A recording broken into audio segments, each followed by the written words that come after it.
Cholesterol को नसों के अंदर जमने से रोकने के 3 स्टेप्स हैं। सबसे पहला स्टेप तो यही है कि कोलेस्ट्रॉल को शरीर के अंदर जाने से रोका जाए, यानी कोलेस्ट्रॉल खाया ही ना जाए। दूसरा स्टेप ये है कि अगर आपने कोलेस्ट्रॉल खा लिया है तो ये आपके शरीर के द्वारा एब्जॉर्ब ना हो, ऐसे ही आपके पेट से बाहर निकल जाए, यानी हजम ना हो। और तीसरा स्टेप ये है कि अगर यह हजम हो गया है, आपके खून में पहुंच गया है, तो इसे नसों के अंदर जमने से कैसे रोका जाए। तो बारी बारी से तीनों स्टेप्स के बारे में बात करते हैं। तो सबसे पहले बात करते हैं कि कोलेस्ट्रॉल को खाया ही ना जाए। तो जिन जिन चीजों में कोलेस्ट्रॉल होता है, अगर आप उन चीजों का सेवन नहीं करेंगे तो कोलेस्ट्रॉल आपके शरीर में जाएगा ही नहीं। तो कोलेस्ट्रॉल का जो मुख्य स्रोत है वो है जानवरों से मिलने वाला भोजन, जैसे मीट, मछली, एग्स, दूध और दूध से बनी हुई चीजें। अगर आप इनका सेवन नहीं करेंगे तो कोलेस्ट्रॉल आपके शरीर में जाएगा ही नहीं। अगर जाएगा ही नहीं तो आपकी नसों के अंदर जमेगा ही नहीं। अब इसमें कुछ लोग वेजिटेरियन होते हैं लेकिन वो दूध और दही का इस्तेमाल करते हैं, तो उसके लिए वो डबल टोन मिल्क का इस्तेमाल करें और उससे बनी हुई दही का ही इस्तेमाल करें। दूध को उबाल लें और उसकी 1 बार 2 बार मलाई उतार लें, उसके बाद उसका इस्तेमाल करें। अब बात करते हैं दूसरे स्टेप की कि मान लीजिए आपने कोलेस्ट्रॉल फूड खा लिया, आपने नॉनवेज फूड खा लिया, मलाई वाला दूध पी लिया, मक्खन खा लिया, घी खा लिया, कोलेस्ट्रॉल आपके पेट के अंदर चला गया। अब इसे कैसे हजम होने से रोका जाए? तो इसे हजम होने से रोकने का एक तरीका है। इस तरीके से आप 100% तो इसे डाइजेस्ट होने से नहीं रोक सकते, लेकिन इसकी परसेंटेज को घटा सकते हैं। वो तरीका है भोजन के साथ फाइबर का सेवन करना। फाइबर होता है वो भोजन में मौजूद फैट को अपने साथ चिपका लेता है और ऐसे ही शरीर से बाहर निकाल देता है। तो अगर आप कोई फैटी चीज खा रहे हैं, आपको पता है कि आप हाई कोलेस्ट्रॉल फूड खा रहे हैं, तो आप साथ में ज्यादा से ज्यादा मात्रा में फाइबर खाएं। उससे क्या होगा कि कोलेस्ट्रॉल की कुछ परसेंटेज फाइबर में फंसकर मल के जरिए शरीर से बाहर निकल जाएगी। तो कोलेस्ट्रॉल आपके शरीर में कम डाइजेस्ट होगा, तो इसलिए फाइबर का रोल यहाँ पर बहुत ज्यादा महत्वपूर्ण है। अब बात करते हैं तीसरे पॉइंट की कि कोलेस्ट्रॉल की कुछ परसेंटेज आपके शरीर में हजम हो गई और वो कोलेस्ट्रॉल आपके खून में मिल गया, आपकी नसों के अंदर पहुँच गया। अब इस कोलेस्ट्रॉल को नस से अंदर जमने से रोकने के 4 पॉइंट हैं। तो सबसे पहला है एंटीऑक्सीडेंट्स, दूसरा पॉइंट है हाई ब्लड प्रेशर, तीसरा पॉइंट है स्ट्रेस और चौथा पॉइंट है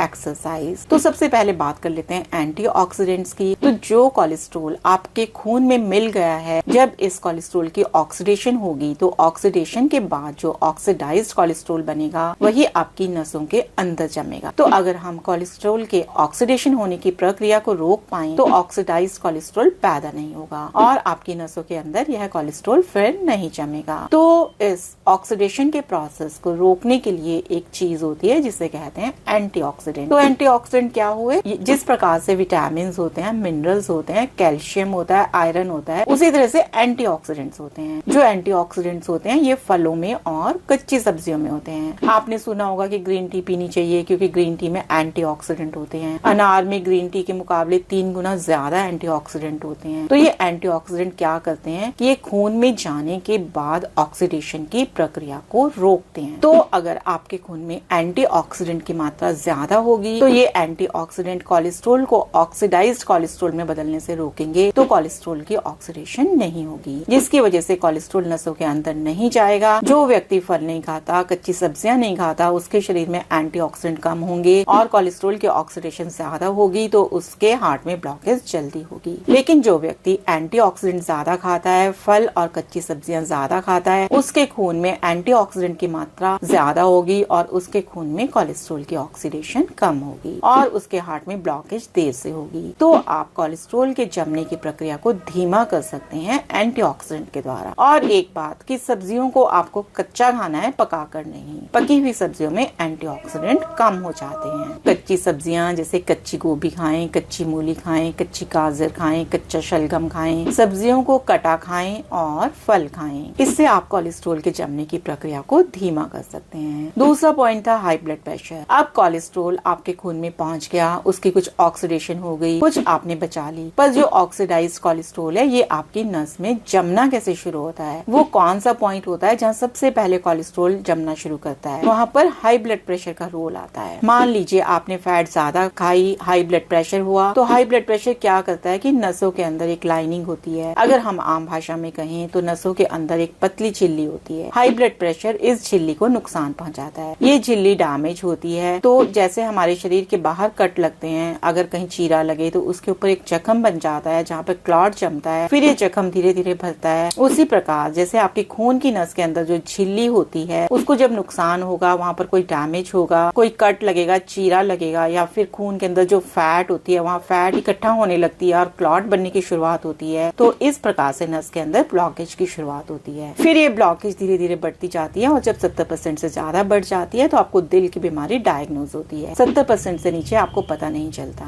सांस फूलने से लेकर चेस्ट पेन होगा, एंजाइना होगा, तो इसलिए आपको हाई ब्लड प्रेशर को बहुत ज्यादा सीरियसली लेना है और हाई ब्लड प्रेशर को होने नहीं देना है अगर आप कोलेस्ट्रॉल को अपनी नसों के अंदर जमने से रोकना चाहते हैं। तो तीसरा पॉइंट था स्ट्रेस, तनाव, चिंता, गुस्सा। तो स्ट्रेस की वजह से भी जो कोलेस्ट्रॉल है वो नसों के अंदर जमता है। अब स्ट्रेस को दूर करने के लिए 2 पॉइंट जानते हैं। जिस कारण की वजह से आपको स्ट्रेस हो रहा है, आप उस कारण को तो दूर नहीं कर सकते, वरना आपका स्ट्रेस अभी तक खत्म हो चुका हो। तो आप क्या कर सकते हैं कि आप अपना नजरिया बदल सकते हैं, अपना एटीट्यूड बदल सकते हैं। इस तरीके का मेंटल एटीट्यूड आपको बनाना होगा कि जो होता है होने दो, कोई बात नहीं, देखी जाएगी। तो इस तरीके से अगर आप सोचेंगे तो आप स्ट्रेस से बच सकते हैं, चिंता से बच सकते हैं, गुस्से से बच सकते हैं। तो अगर आप स्ट्रेस को कम कर लेते हैं तो आप एक बहुत बड़े रिस्क फैक्टर को कम कर लेंगे हार्ट की बीमारी होने के। चौथा पॉइंट हमने डिस्कस किया था एक्सरसाइज, कोई फिजिकल एक्टिविटी। अगर आप 1 ग्राम फैट खाते हैं तो आपको 9 कैलोरीज मिलती हैं, और अगर आप 1 मिनट रनिंग करते हैं तो 10 से 12 कैलोरीज आपकी खर्च होती हैं। अगर आप 1 मिनट फास्ट वॉकिंग करते हैं, तेज से सैर करते हैं, तो 6 से 8 कैलोरीज आपकी खर्च होती हैं। अगर मीडियम वॉकिंग करते हैं, फास्ट से थोड़ी धीरे, तो 4 से 6 कैलोरीज आपकी खर्च होती हैं। अगर आप बिल्कुल स्लो वॉकिंग करते हैं, धीरे धीरे चलते हैं, तो 3 से 4 कैलोरीज आपकी खर्च होती हैं। तो आप अंदाजा लगाइए कि कितने ग्राम फैट आपने खाई। 1 ग्राम फैट से आपको मिलेंगे 9 कैलोरीज। तो जितनी आपने फैट खाई उससे ज्यादा कैलोरी आप प्रयोग कर देंगे तो ये कोलेस्ट्रॉल आपकी नसों में जमने के लिए बचेगा ही नहीं। इस तरीके से आप कोलेस्ट्रॉल को अपनी नसों में जमने से रोक सकते हैं।